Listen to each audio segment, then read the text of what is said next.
Hello, this is our CS478 group project. We worked on intrusion detection systems.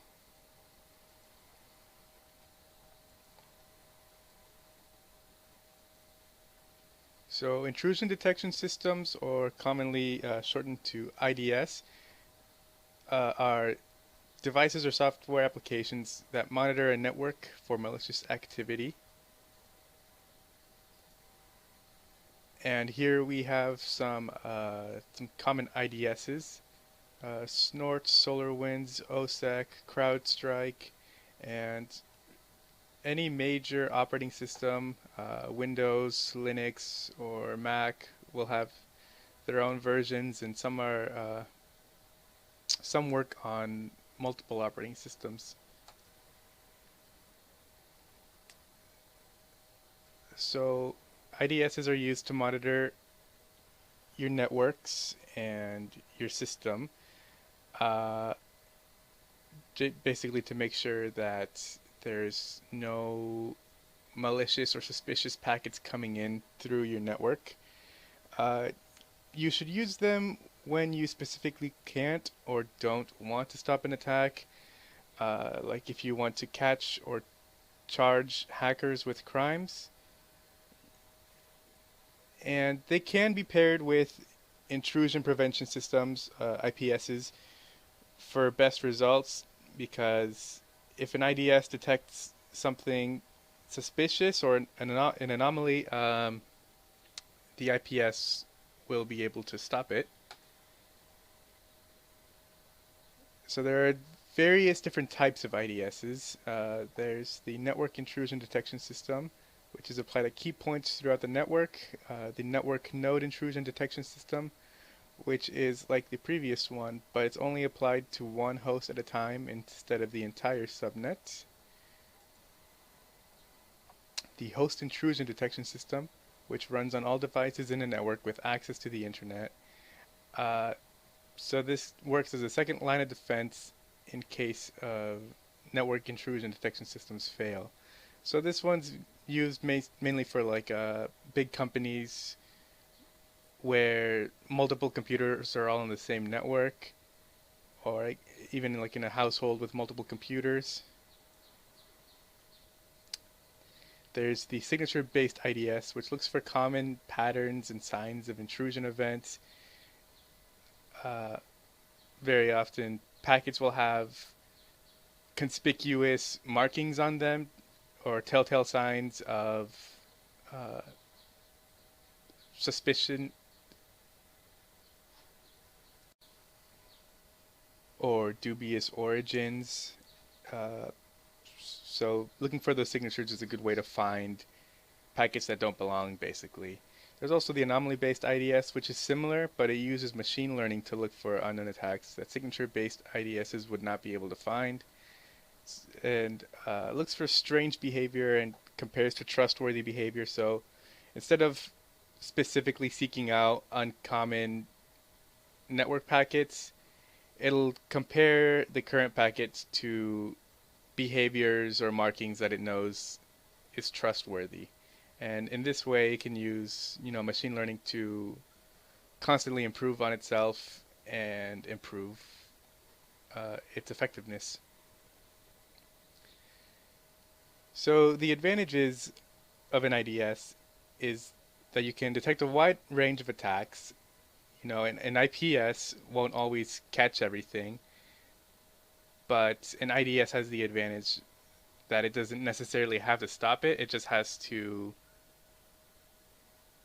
rely on the user knowing what they're doing to look for suspicious packets. It's able to monitor networks and flag specific network traffic and abnormalities. The attacker may not even know you're aware of their intrusion, unlike prevention. If someone is attacking you and they run into an IPS, they're going to figure out pretty quickly that their attack didn't work. But with an IDS, they won't necessarily know that you're aware of their existence since you don't do anything to stop them. There are also disadvantages. It only monitors network traffic. It doesn't prevent malicious activities like we've discussed, and IPS is better for that, and they work the best when they're paired together. It requires humans to understand the results. It's not automated, and IPS works mostly by itself. It doesn't require much input from the user, but an IDS requires someone to be constantly monitoring the traffic. And it's susceptible to both false positives and false negatives. So sometimes it may flag something as suspicious when it's not, and it won't necessarily catch every suspicious packet either. So like we discussed in the beginning, the big operating systems all have their own versions of IDSs. Some are even on multiple operating systems. For Windows, we have Snort, Suricata, Tipping Point, OSEC. For Mac, we have Suricata again, Samine, Zeek, and StealthWatch. And for Linux, we have Snort again, Suricata again, Samine again, OSEC again, and Zeek again. So we've discussed the differences between the IDS and the IPS, but we're going to go a bit more in depth with them. The intrusion detection system, or the IDS, it does not alter network packets at all. It simply inspects them, while intrusion prevention systems both inspect and can block network packets.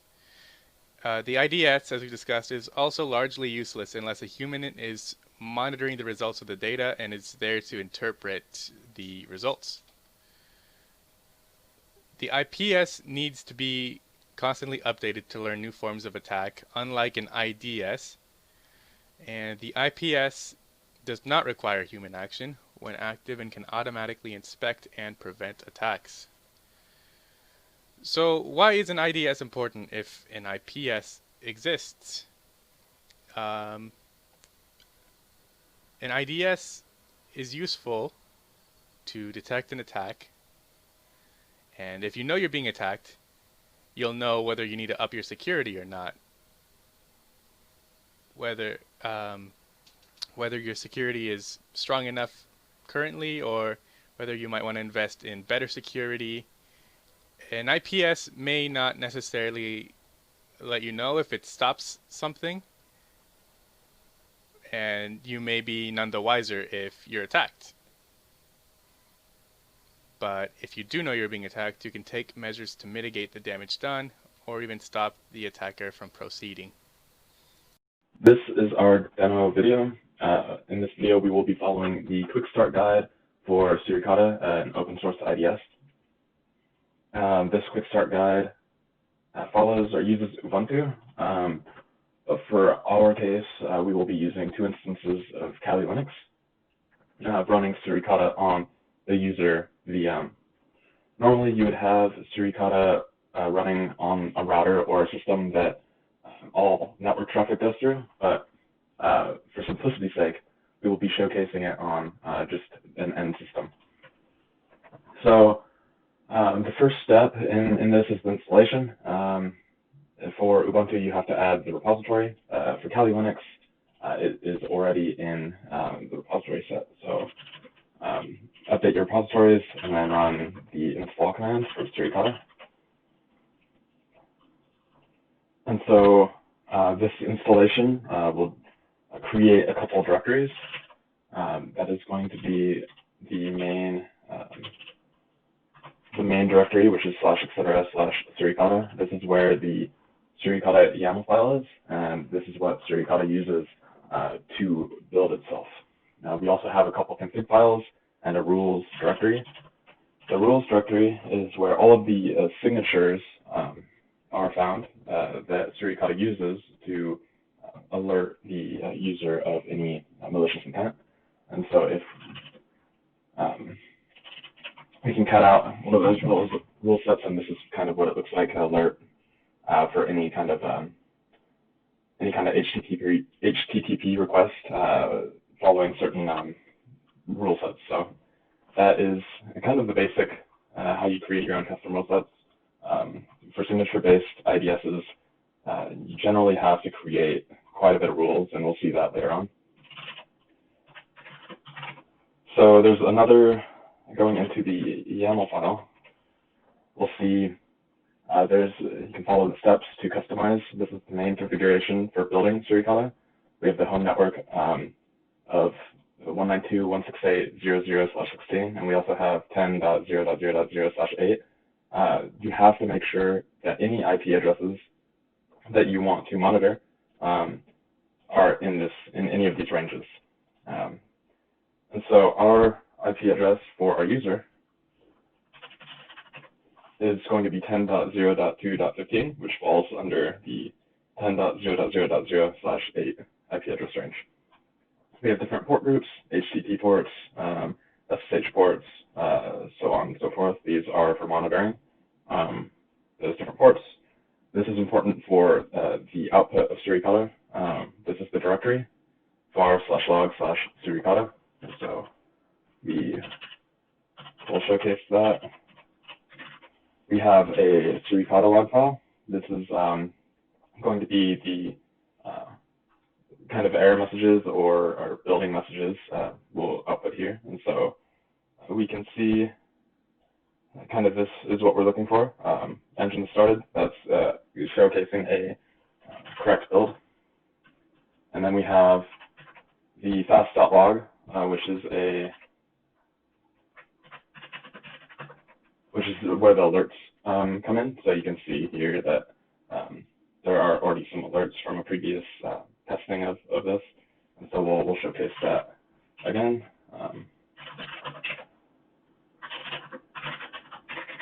We'll just clear those out.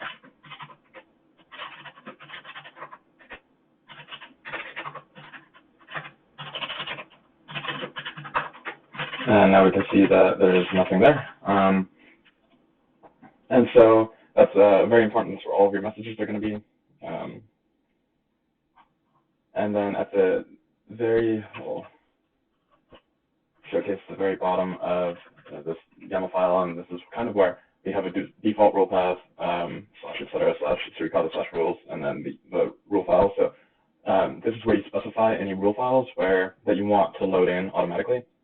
And so if you have any of those rule files that are in the rules directory, you can put here, and it'll load them all. And then if you want to create any custom rule files, just putting them in that rules directory underneath rule files is how you get automatic loading of those rules. So, and then we can see the different config files right here that are auto-loaded upon start of Suricata.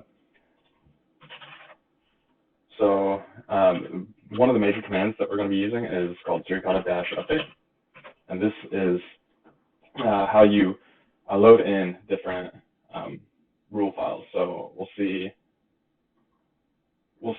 that the different rule files that we have enabled, we'll show that in a bit after this is done, are written out to /var/lib, Suricata rules, Suricata.rules, and this is the number of different rules. So all those alerts that I showcased in that HTTP-events rule file, that's how many of those are written to this rule file. So it's kind of showcasing the scale of the different rules that you may need. So if we go to Suricata-update, we can -h, we can see all of the commands. The main commands that we will be using are these. You can see their descriptions. We'll list the sources. We'll showcase the enabled sources that I've already enabled. And enabling the sources is quite easy. So let's list the source, just sources.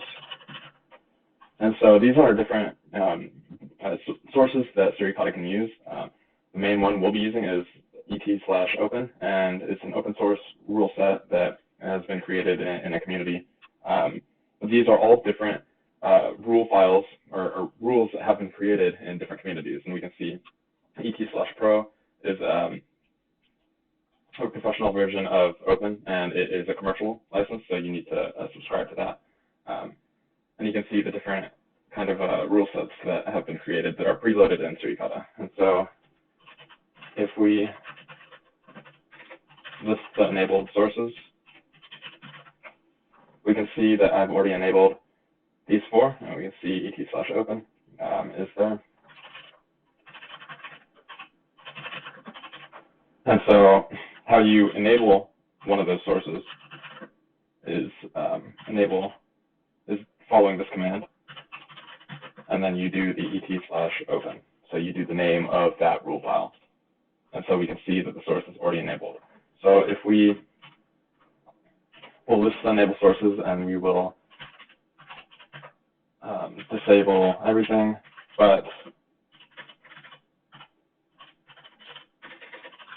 the et/open. So we can see that that source has been disabled. And we'll just copy and paste these.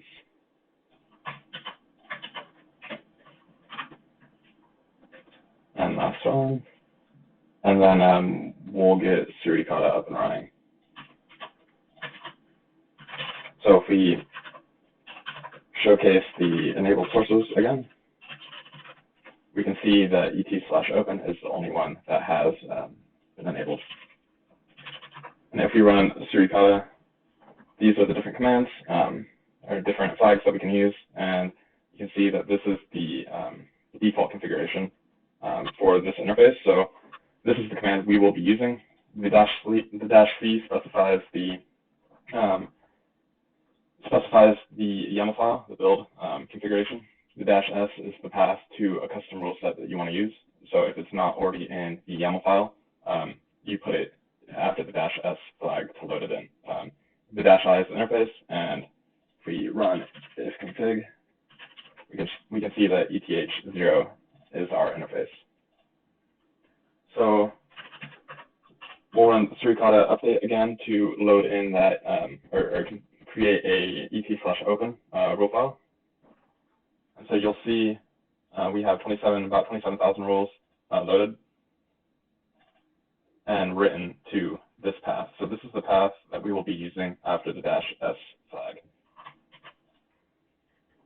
We'll save that. And once this is done running, we will run this command with this rule set that has been created for us via Suricata-update.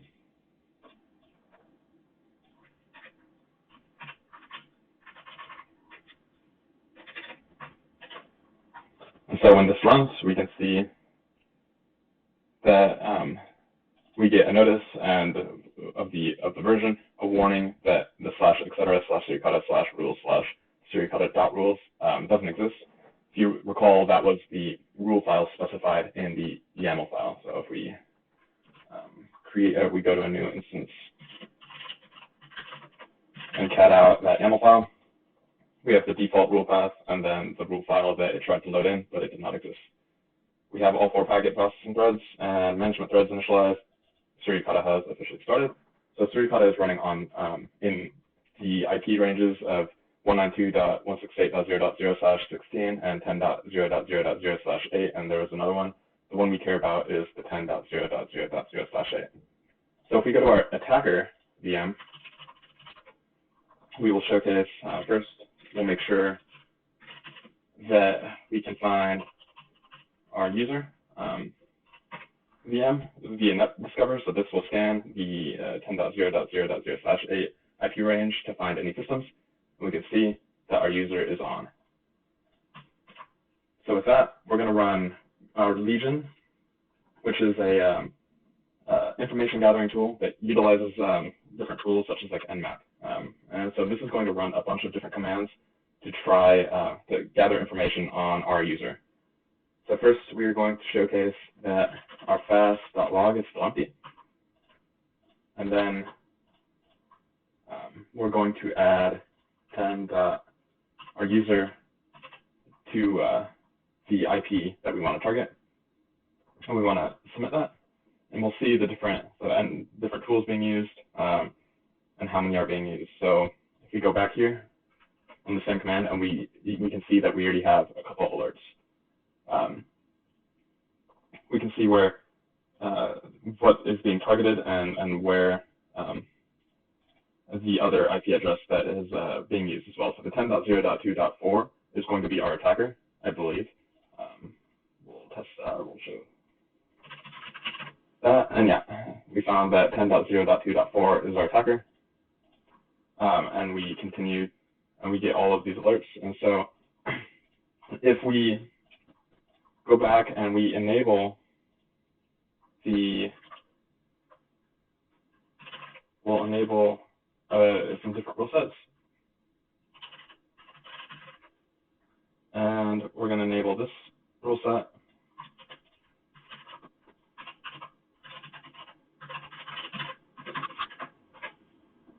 And then we're going to enable this one as well. And as these rule sets are being added in, we will see that we get more alerts.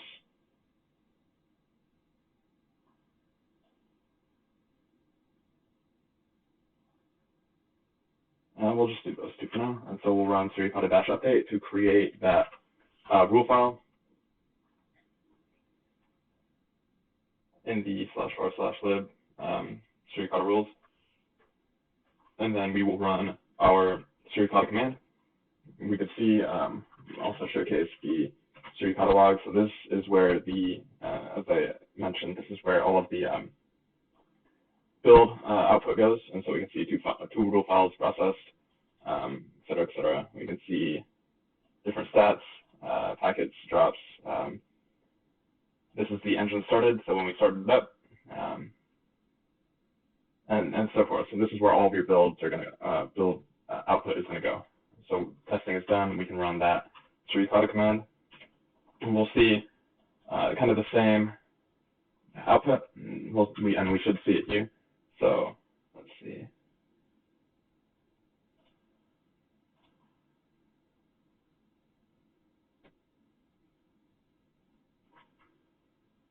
And we see, yeah, we do see it. We see all of the 1522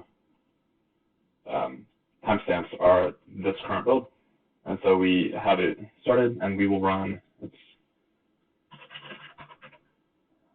we'll remove fast.log and clear that again. And then we will target, this, run the same Legion command and target our user IP address again.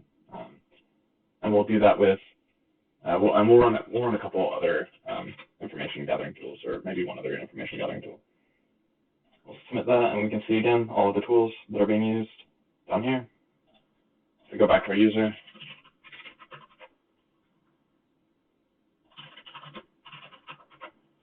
I'm not really sure why that's happening, but so all of our tools have ran. Let's see if it works. It's not working correctly, and I'm not sure why. So we'll cut out suricata.log. We have no further build updates.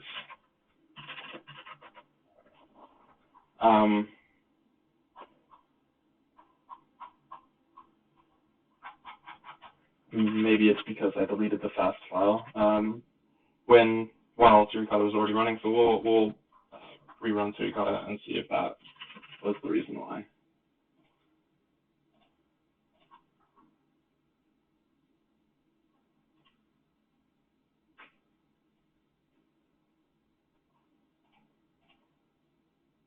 Okay, so we got the engine started for Suricata. We'll rerun the command. Or rerun the Legion attack, and we'll see if that works. Yeah, okay, so we get new alerts from the Legion attack, or the information gathering tools from the attacker. See if there's any further alerts, and there isn't. So we will go ahead and run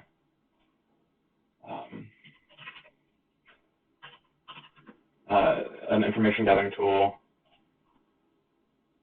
called, let's see, LBD, and this is to figure out if the domain or the IP address is running a load balancing tool or load balancer. And you can see kind of the description right there. So we see that it's not found.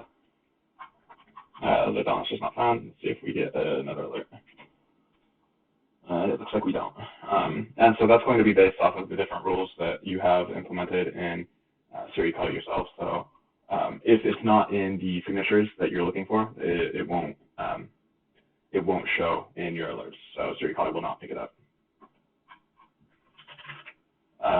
And yeah, so that's pretty much all that I've wanted to go through. If you want more information on starting it up, we have the quick start guide that helps set Suricata up. It runs through Suricata update.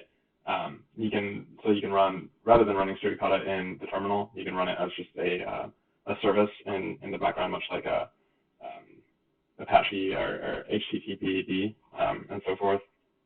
And so we have alerting and all. This shows how to configure different alerts, how to create different signatures to look out for. You can see that it outputs to fast.log and so forth. And so this is going to be your main source to figure out more about Suricata and to configure it. Another thing that we can run actually that is a good starting point to see if Suricata is running correctly is to curl test my IDS.com, and this will return your different user group and information like that. Let's see if we get any. So we get a couple more alerts, 3 more alerts. This is a privacy violation and so forth. It showcases the protocol or the network layer that it's being attacked on and so forth. So that is a good command to run when you first get your IDS started, and then you can run different commands or different attacks from, say, like Kali Linux or whatever tools you want to use to see what signatures are working for you and what alerts you're getting from different common like attacks and so forth. So yeah, that is our demo.